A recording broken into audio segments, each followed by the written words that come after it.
তো এখন তো সব বাড়িতেই চলে, আপনার বাড়িতে চলে, আপনার মোবাইলে চলে, সব জায়গাতেই চলে।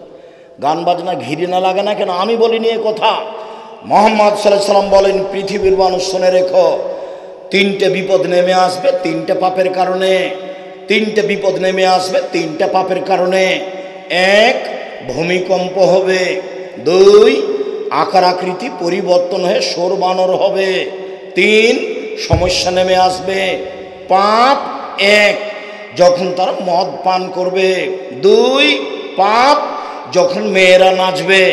তিন, পাপ যখন বাদ্যযন্ত্র প্রকাশ পাবে।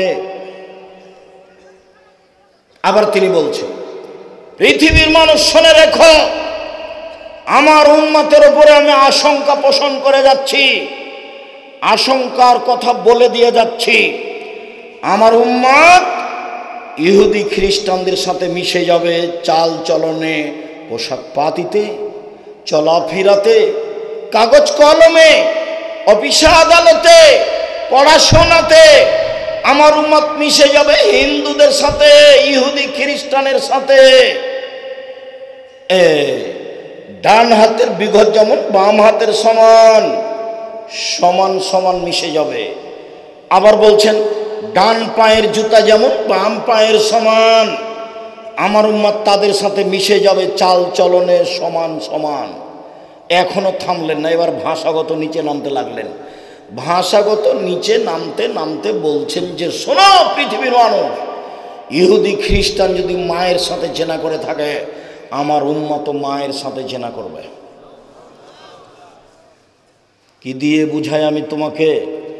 নাটোরের বাড়ি, মোটামুটি ধনী মানুষ, প্রতি রমজানে উমরা করে, বাপের মাথায় টুপি আছে, 60 বছর বয়স, মেয়ের বয়স 25-30, স্কিন পায়জামা পরে আছে, পা হাত তো দেখা যায়, লজ্জায় স্থান বোঝা যায়। ও আবার বা, এই বাপ দেখলে আমার খুব কষ্ট হয়। এই বাপ বেঁচে থাকার চেয়ে মরে যাওয়া ভালো। এই বাপ দিয়ে কী হবে? বাপ কাকে বলে আবার 1 মিনিট দেখাই। বাপ কি জিনিস দেখাতেই হচ্ছে। যেহেতু এখানে কথাতে আছি, কাজে না দেখিয়ে পারছি না, 1 মিনিট দেখাই বাপ কাকে বলে, আর 1 মিনিট দেখায় মা কাকে বলে, তারপর সামনে আসছি। সম্মানিত দিনী ভাই বোন, এ দেখেন বাপ, এ দেখেন। আয়েশা রাদিয়াল্লাহু তাআলা আনহা বলেন, আমরা এক যুদ্ধ থেকে আসছিলাম, এক জায়গাতে অবস্থান করলাম, তাতে আমার গলার হার হারিয়ে গেল। কোথায় যে হারটা হারালো খুঁজে পাচ্ছি না। বিষয়টি জনগণ জেনে হার খুঁজতে লাগলো। সলাতের টাইম হয়ে গেছে, নামাজের টাইম হয়ে গেছে, পানি নেই, ওযুও করতে পারি না, সলাত আদায় করতে পারি না, এখান থেকে যেতেও পারি না, বড় বেকায়দা হয়ে গেল।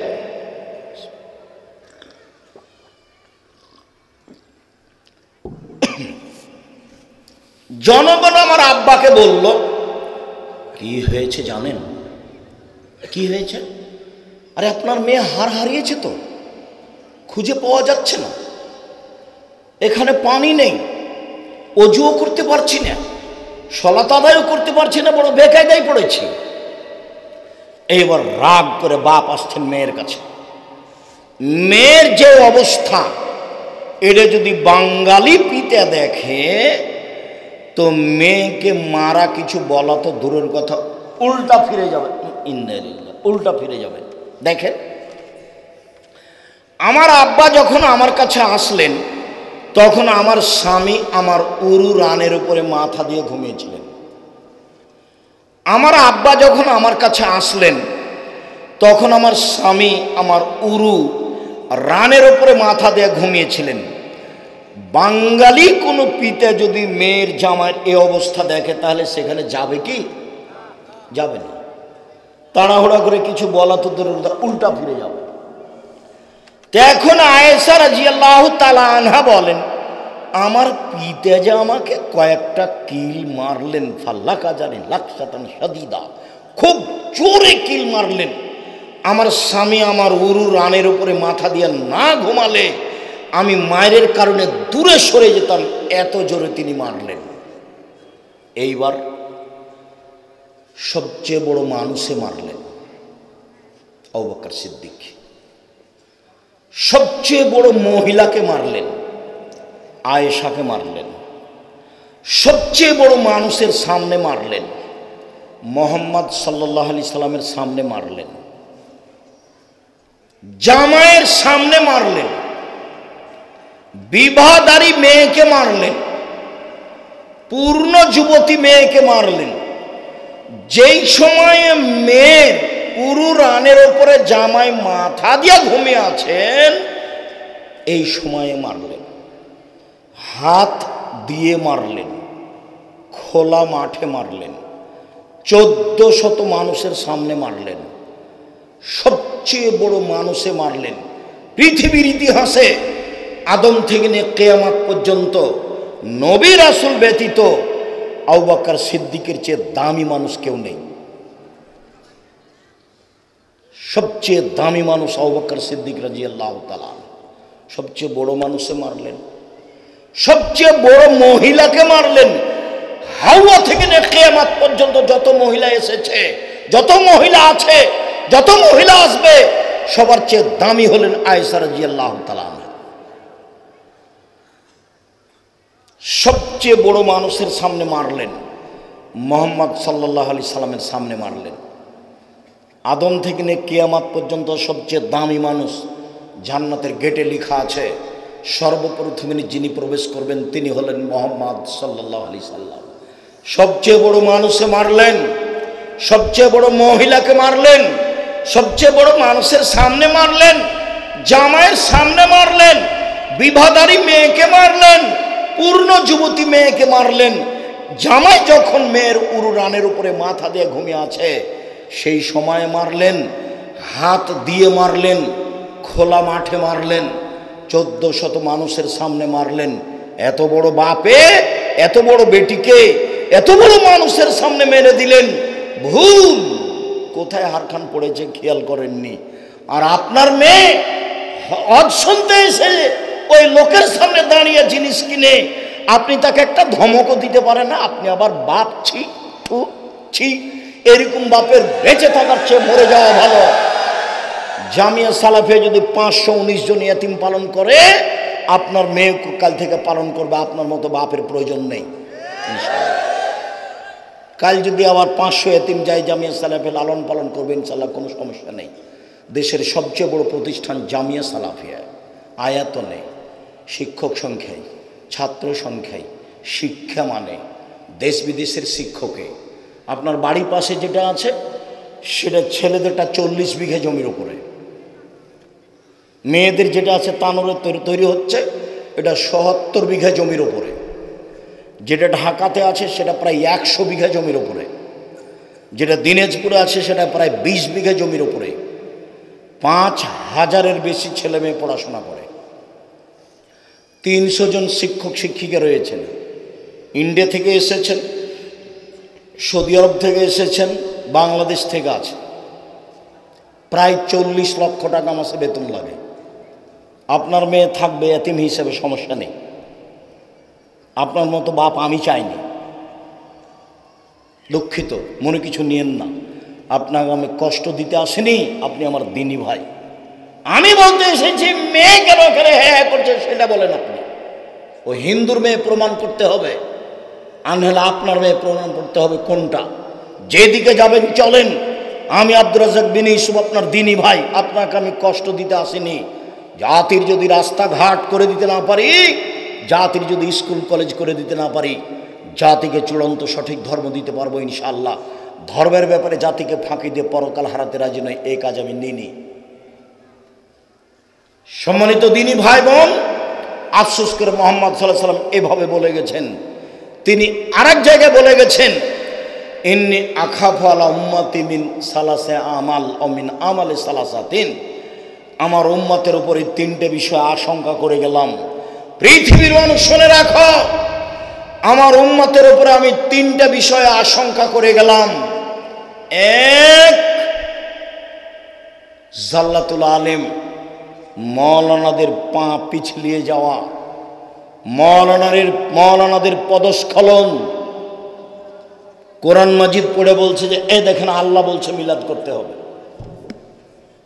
সাতক্ষীরাতে কোরআন মাজিদ পড়ে বল এ দেখেন আল্লাহ বলছেন ভোট দিতে হবে। অবাক কথা, কোরআন মাজিদ পড়ছে।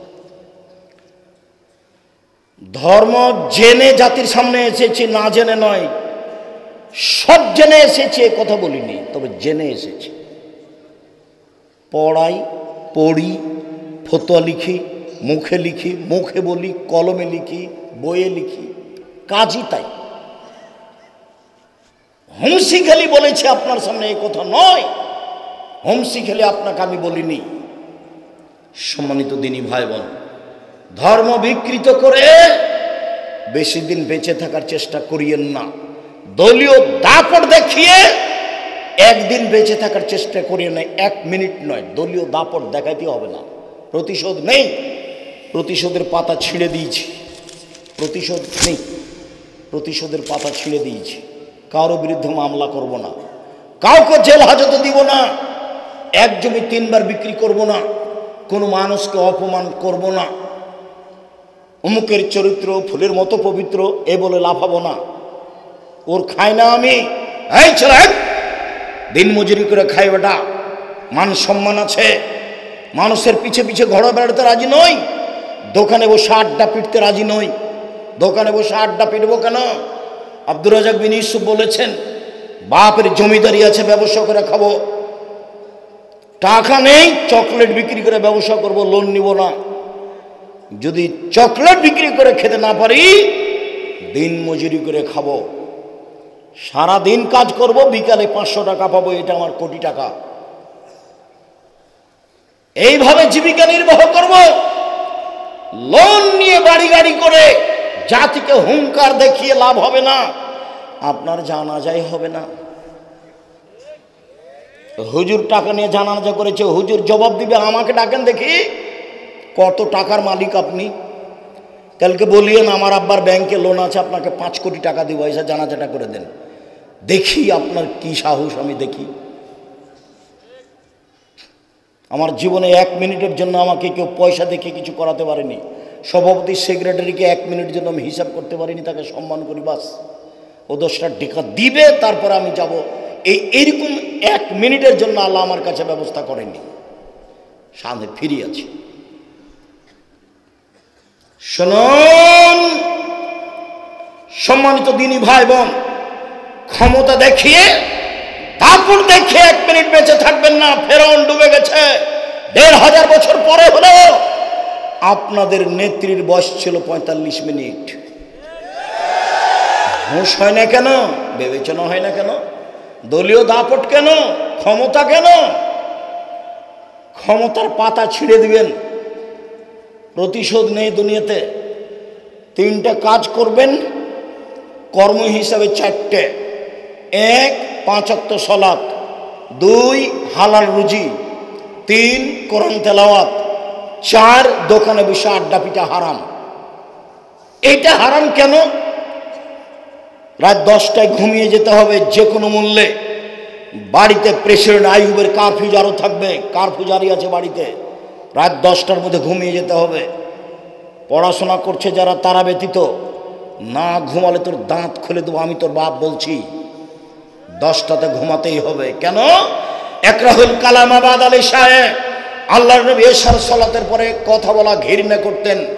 একরাহুল নামাকাবাল আলী সাহেব আল্লাহর নবী এশার সালাতের পূর্বে ঘুমিয়ে যাওয়া ঘৃণা করতেন। মনে রাখতে হবে ছেলে তোমাকে। 1 এশার সালাতের পরে কথা বলা ঘৃণিত কাজ, এশার সালাতের পূর্বে ঘুমিয়ে যাওয়া ঘৃণিত কাজ। 10টার মধ্যে 10:30টার মধ্যে ঘুমাতে হবে যে কোনো মূল্যে। 3টায় উঠো, তাহলে কয় ঘন্টা ঘুম হলো? 10টায় ঘুমিয়েছো, 3টায় উঠেছো, কয় ঘন্টা? 5 ঘন্টা। 4টায় উঠেছো, কয় ঘন্টা? কেন তোমার উঠবা তুমি? তোমার সাথে কথা বলার জন্য আল্লাহ তাআলা 7ম আকাশ থেকে 1ম আকাশে নেমে এসেছেন। তুমি কোন শরমে ঘুমিয়ে থাকো? শুধুমাত্র আপনার সাথে কথা বলার জন্য আল্লাহ 7ম আকাশ থেকে 1ম আকাশে নেমে এসেছেন। এনজেল রব্বনা তাআলা ইলা সামাই দুনিয়া হিনা ইয়াবকা সুলুসুল লাইলিল আখিরা। রাতের 3 ভাগের 2 ভাগ পার হয়ে গেলে আল্লাহ সপ্তম আকাশ থেকে প্রথম আকাশে নেমে আসেন। নেমে এসে বলেন, মায়াদুনি ফাস্তাজিবা লাহু, কে আমাকে ডাকে আমি তার ডাকে সাড়া দিব। মায়াসুলিনি ফাউতিয়াহু, কে আমার কাছে কিছু চাই, যে যা চাই তাকে আমি তাই দিয়ে দিব। মায়াস্তাগফিরনি ফাগফির লাহু, কে আমার কাছে ক্ষমা ভিক্ষা চায় আমি তাকে ক্ষমা করে দিব। তুমি একটু রাত 3টায় 4টায় উঠে সুন্দর করে ওযু করে 2 রাকাত সালাত আদায় করে হাতটা উঠে তুমি বলো না একটু যে নাটোরে আমাকে 5 শতক জমির ব্যবস্থা করে দাও। আরে নাটোরে বলবে কেন, ঢাকায় বলো। ওর কি রহমতের অভাব আছে? তুমি একটা ভ্যান চাও না, তুমি কিছু জমি চাও না, তুমি একটা ছেলে চাও না। আল্লাহর নবী বলছেন যে সারা পৃথিবীর মানুষ একসাথে, হিন্দু মুসলমান বৌদ্ধ খ্রিস্টান সবাই যদি নিজ নিজ প্রয়োজন চায়, একসাথে চায়, যে যা চাচ্ছে আল্লাহ যদি তাকে তাই দিয়ে দেন, তো আল্লাহর কাছে যত আছে তত হতে কমবে না। একটা সুই সাগরে ডুবিয়ে উঠিয়ে দেখবেন কতটুকু পানি লেগে আছে। সুয়ে যতটুকু পানি লেগে আছে এতটুকু আল্লাহর কাছে অর্থ সম্পদ কমবে না। তো আপনার বলতে সমস্যা কোথায়? তাদের হিসেবে আমি তো মোবাইলই বন্ধ করেছি রাত 2টায়, তা আমি 3টায় উঠবো কি করে? সেই জন্য তো বলছি তোমার জীবন গরু ছাগল কুকুর শ্রীলের মতো। তোমার মা রাত 3টে 4টায় টিভি বন্ধ করেছে, তোমার আব্বা তাহাজ্জুদ পড়তে উঠেছে, ওযু টজু করেছে, বিশাল টিভি সালাত শুরু করতে যাবে আর চালু করেছে। চালু করার সাথে সাথে একবারে গোটা টিভি ভর্তি ল্যাংটা মেয়ে চলে এসেছে। কোথায় তাহাজ্জুদ গেছে হারিয়ে। হযরতুন নবী শাহওয়াত আমি বলিনি, মুহাম্মদ সাল্লাল্লাহু আলাইহি ওয়াসাল্লাম বলছেন মনের ইচ্ছা দ্বারা জাহান্নাম ঘেরা আছে। হযরতুল জান্নাত বিল মাকারিহ, নিয়ম নীতি কষ্ট ক্লেশ দ্বারা জান্নাত ঘেরা আছে। জোর করে জান্নাত পাওয়া যায় না, জোর করে জাহান্নাম পাওয়া যায়। 3টে পথ সহজ। 1, সচ্ছল অসচ্ছল অবস্থায় দান করুন, জান্নাত হবে। 2, অল কাজমিনাল গাইজ, রাগ দমন করবেন, বউকে মারবেন না, গালি দিবেন না, পাড়া প্রতিবেশীর সাথে কোনো রাগ নেই, দল সংগঠন করে এইভাবে মারামারি করবেন না। কতদিন বললাম যে ওরা 2 জন বোন খুব একজন আর একজনকে ভালোবাসে, দেখতে শুনতে সুন্দরী, ভদ্র নম্বর, মাস্টার ডিগ্রি পাস করেছে। এক বোনের বিবাহ হয়েছে আওয়ামী লীগ লোকের সাথে, আর এক বোনের বিবাহ হয়েছে বিএনপি লোকের সাথে। তারা এখন আর কথা বলে না। তো তুমি মানুষের বাড়িতে কাজ করে খাও, এখানে এলে কেন? তোমার শরম হয় না কেন? তুমি দোকানে বসে আড্ডা পিটো কেন? আড্ডা পিঠা চিরদিনের জন্য হারাম। দল সংগঠন করে কাউকে ছোট করার চেষ্টা করিও না। ও বিপদে পড়লে তুমি খুশি হবা। শোনো, আমার চোখের সামনে এক দলের লোক বিপদে পড়েছে, তো আর এক দলের লোক গরু জবে করলো, গরু জবে করলো আমার চোখের সামনে। 2 ভাই ঝগড়া লেগেছে বাপ মরার পরে। তো ঝগড়া লেগে এক ভাই বলছে, থাম রে থাম, আমি তো এখান থেকে চলে যাব, আমার ভাগটা এমন লোকের কাছে দিব না যে তোকে গুতাইতে পারে, যে তোকে গুতাইতে পারে। এরা 2 ভাই, 2 ভাই 2 দল করে, আবার মারামারি করে ঢেঁকি কেটে ভাগ করে নিয়েছে। এই ঢেঁকি কেটে ভাগ করে নিয়েছে, এটা আমার চোখের সামনেকার ঘটনা। 1, ভ্রান্ত হুজুর, এটা আমার আশঙ্কা, হুজুর ধর্ম বিচার খাবে। 2, এমামুন জায়ের স্বৈরাচারী, স্বেচ্ছাচারী, অহংকারী, বদমেজাজি, বিশ্বাসঘাতক নেতা হবে, এটা আমার আশঙ্কা। 3, হাওন মুত্তাবা, মানুষ মন মতো চলবে, মনে যেটা বলবে সেটাই করবে। মনে বলছে দাড়ি চেঁচে দে, দাড়ি চেঁচে দিয়েছে। মনে বলছে দাড়ি 1 মুষ্টি, তো তাই রেখেছে। মনে বলছে মাথার চতুর্দিক চুল চেঁচে দাও, উপরটা রাখো, খ্রিস্টানের নেই ওই খেলোয়াড়ের মতো করে তো করছে। মনে বলছে স্কিন পায়জামা পর মহিলা মানুষ হলে কি হবে। আবার বলছে যে মনে বলছে যে এমন পায়জামা পর আর একজন যেন ঢুকে যায়। তোমার বাপ দেখে না, এই ছেলে তোমার বাপ দেখে না, ওর বাপ নাই, ওই মেয়ের বাপ নাই, এই চলো দেখি। বাপের ক্ষমতা দেখিয়েছি তোমাকে, মায়ের ক্ষমতা দেখে আলোচনা যায়। মা কাকে বলে? 1 মিনিট। জাবের বলছেন যুদ্ধ করে আসছিলাম আমরা, আল্লাহ নবী বললেন মদিনায় ঢুকতে হবে না, এখানে বসি, তারপরে আমরা মদিনায় যাব। জাবের বললেন আল্লাহর নবী আমি নতুন বিবাহ করেছি, আমাকে বাড়ি যেতে অনুমতি দেন। তখন আল্লাহ রাসূল অন্য কথা বলতে লাগলেন, ও তুমি নতুন বিবাহ করেছ, তো কুমারী মেয়ে বিবাহ করেছ না তালাক প্রাপ্ত মেয়ে বিবাহ করেছ? তখন জাবের বলছেন আমি তালাক প্রাপ্ত মেয়ে বিবাহ করেছি, ওর বিবাহ হয়েছিল, ওর স্বামী তাকে ছেড়ে দিয়েছে, আমি তাকে বিবাহ করেছি। তখন আল্লাহ নবী বলছেন কুমারী মেয়ে কেন বিবাহ করলে না? তুমি তার সাথে খেলতে, ও তোমার সাথে খেলতো। কুমারী মেয়ে কেন বিবাহ করলে না? তুমি তার সাথে খেলতে, ও তোমার সাথে খেলতো। আল্লাহ নবী তো এই পর্যন্ত বললেন।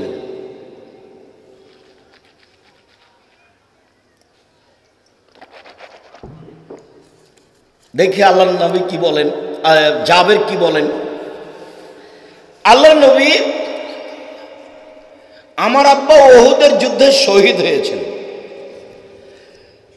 9 জন মেয়ে রেখে, 9 জন আমার বোন আছে। আল্লাহ নবী শুনেন আমার আব্বা ওহুদের যুদ্ধে শহীদ হয়েছেন 9 জন মেয়ে রেখে। আক্রাহ আন আতাজাওয়াজা মিসলাহুন্না, তাদের মতো কম বয়সের মেয়েকে বিবাহ করতে পছন্দ করিনি 4টা কারণে। আমার বোনদের মতো কম বয়সের কম বুদ্ধির মেয়েকে বিবাহ করা পছন্দ করিনি 4টা কারণে। 1 লেতুয়াল্লেমাহুন্না, আমার স্ত্রী যেন আমার বোনদেরকে বিদ্যা শিখাতে পারে। মা মেয়েকে কি শিখাবে? বিদ্যা। 2 বলে তুয়াদ্দেবাহুন্না, আমার স্ত্রী যেন আমার বোনদেরকে শিষ্টাচার শিখাতে পারে। শিষ্টাচার কি জিনিস? শিষ্টাচার হলো ঘোড়ার ডিম। কে শিষ্টাচার জানে? শিষ্টাচার কাকে বলে? মুরব্বীকে আমি আর জিজ্ঞাসা করলে তো শরম হবে, তুমি বলিও তোমার আব্বাকে, আব্বা শিষ্টাচার কি জিনিস আব্বু? একটু আসছি। 3 বলে তুরাজ্জানা আলাইহিন্না, আমার স্ত্রী যেন আমার বোনদের মাথার চুল চিরুনি করে সাজগোজ করে পরিপাটি করে রাখতে পারে। 4 বলে তাকুমা আলাইহিন্না, আমার স্ত্রী যেন আমার বোনদেরকে পাহারা দিতে পারে। এবার শোনো, তোমার মায়ের কাছে আসলাম। এই ছেলে শোনো, তোমার বোনকে বিদ্যা শিখাবে কে? মা। তোমার বোনকে শিষ্টাচার শিখাবে কে? মা। তোমার বোনকে পরিপাটি করে সাজগোজ করে চিরুনি করে সুন্দর করে রাখবে কে? মা। তোমার বোনকে পাহারা দিবে কে? মা। হাদিস বুখারী মুসলিম। বিদ্যা তো যা হয়েছে হয়েছে, যেটা করেছো করেইছো। তো শিষ্টাচার, তুমি বলো তোমার বোনের নখটা বড় আছে, এখন দেখবে না, বাড়িতে দেখেছো তোমার বোনের নখটা বড় আছে, নখে কি দেওয়া আছে? Nail polish. তোমার চোখে পড়েছে কিনা আজকে? তাহলে বাড়িতে গিয়ে দেখিও। এখন বলো যেটা আমার মা, বলো দেখি। ওটা তোমার খালা। ঠিক বলেছে। তোমার মাকে বলিও, তোমার মা যেন তোমার মাকে, তোমার বোন যেন তোমার মাকে সৎ মা বলে ডাকে। সেদিনও তাই দেখাচ্ছিলাম সৎ মা কাকে বলে। 2টা মেয়ে, একটা হলো নিজের, একটা সৎ মেয়ে। তোর মা বলেছে ওখানে বসে থাক, আমি একটু আসছি, এইদিকে বসে আছে। তোর নিজের মেয়েটা এসেছে, তখন বলছে আসো আম্মা, আসো আম্মা, আসো আম্মা, কোলে নিয়েছে। কিছুক্ষণ পরে সৎ মেয়েটা আসছে, তখন তোমার মা বলছে এলা আলী কেনা, এখানে আলী কেনা, ওখানে তোকে বসে থাকতে বললাম, তুই আলী কেনা। হলো সৎ মা, এটা হলো সৎ মা। তো এবার তুমি বলো দেখি, তোমার বোনের ভরু তুলে চিকন করা আছে, এটা তোমার মা না তোমার সৎমা? ও খালেদা, একটু বলো না, তুমি গল্প করছো কেন? গল্প করছো কেন? শরম হয় না কেন? হায়া হয় না কেন? লজ্জা হয় না কেন? ইতস্তবোধ হয় না কেন? তোমার মাকে খালা বলে ডাকো, তোমার মাকে সৎমা বলে ডাকো। তোমার মা তোমাকে কবর দিয়েছে, কথাই ঠিক। আমি মুসলিম, চিররণবীর মরণকে করি না ভয়। আমার নিজস্ব স্বভাব আছে, আমি মুসলিম। আমি হিন্দু স্বভাবে গড়ে উঠতে রাজি নই, আমি ইহুদি স্বভাবে গড়ে উঠতে রাজি নই, আমি খ্রিস্টান স্বভাবে গড়ে উঠতে রাজি নই।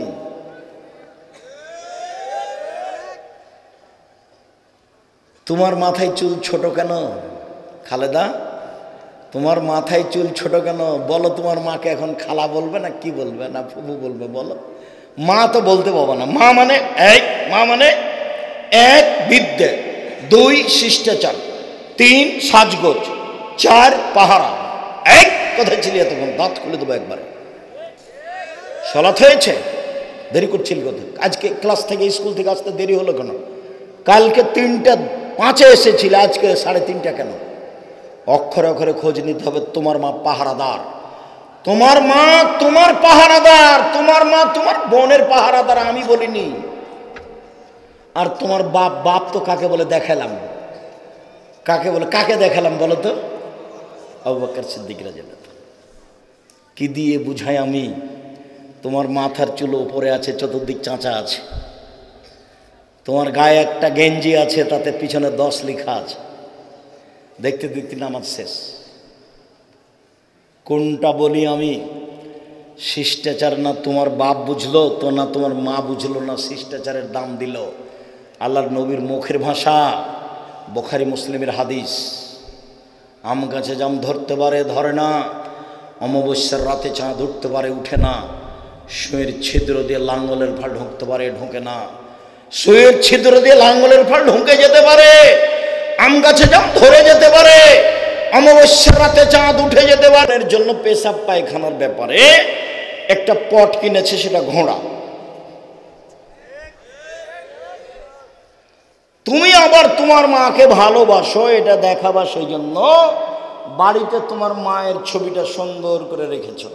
তো আমি একদিন গেছি তোমাদের ওখানে, তো তুমি বা তোমার বাপ বলছে, হুজুর আমি আমার মাকে খুব ভালোবাসি, আমি সেই জন্য আমার মাকে এভাবে রেখেছি। আমি বলছি আপনি কুসন্তান। একবারে অবাক হয়ে গেছে। কুসন্তান মানে বলেন কি আপনি? কুসন্তান মানে অবশ্যই আপনি আপনার মায়ের ছবি এভাবে রেখেছেন কেন? মাটি দিয়ে এসে ছিঁড়ে ফেলে দিতে হতো, দিয়ে কবরের পাশে গিয়ে হাত তুলে দোয়া করতে হতো, আল্লাহ আমার মার ভুল ত্রুটি থাকতে পারে, তুমি মাফ করো। তুমি হতে সুসন্তান। তোমার আপনার মা আপনাকে এভাবে রেখে যে আপনার মা অপরাধ করেছে। ঢাকা থেকে এমপির কাছে গেছি সালাম দিয়ে একটু কাজে, বলছি ভাইজান একটু মূর্তিটা নামাতে হবে। তখন বলছে যে আমি খাঁটি আহলে হাদিস। ইন্না লিল্লাহি ওয়া ইন্না ইলাইহি রাজিউন। পাশে মূর্তি থেকে খাঁটি আহলে হাদিস হওয়া যায়? তো বলছি যাক, আমি অত কথা বলতে রাজি নই, ধরেন আপনার যদি সম্ভব হয় নিচে নামানো, তাহলে আমি বসবো, না হলে আমি গেলাম। আচ্ছা আচ্ছা ঠিক আছে ঠিক আছে, নামাচ্ছি। আচ্ছা বসেন বসেন বসেন।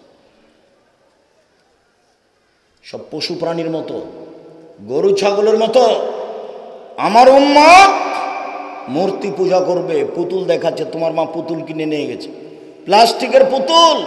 তোমার বোনের পুতুল আছে, তোমার ভাগ্নের পুতুল আছে, তোমার ভাগ্নির পুতুল আছে, তোমার চাচাতো বোনের আছে, তোমার চাচি নিয়ে এসেছে, তোমার মা নিয়ে এসেছে, তোমার দাদি নিয়ে এসেছে, গোটা পারিবারিক কুকুর শ্রীগাল। বুঝেও বুঝে না ওরা, অন্তর আছে বুঝে না, দেখেও দেখে না ওরা, চক্ষু আছে দেখে না, শুনেও শোনে না ওরা, কান আছে শোনে না। উলায়েকা কালানাম, তারা পশু প্রাণীর মতো, তারা গরু ছাগলের মতো, তারা কুকুর শরীরের মতো, বালু মাজাল বরং তার চেয়ে খারাপ। জাতির কাছে আশঙ্কা করে গেলাম, 3 সাত্তালতাহেকু কাবাইলু মিন উম্মতি বিল মুশরিকিন, আমার উম্মত হিন্দুদের সাথে মিশে যাবে। আমার উম্মত কার সাথে মিশে যাবে? বাচ্চা বসো। হিন্দুদের সাথে মিশে যাবে। গান বাজনা কাদের বিবাহতে লাভ চলতো?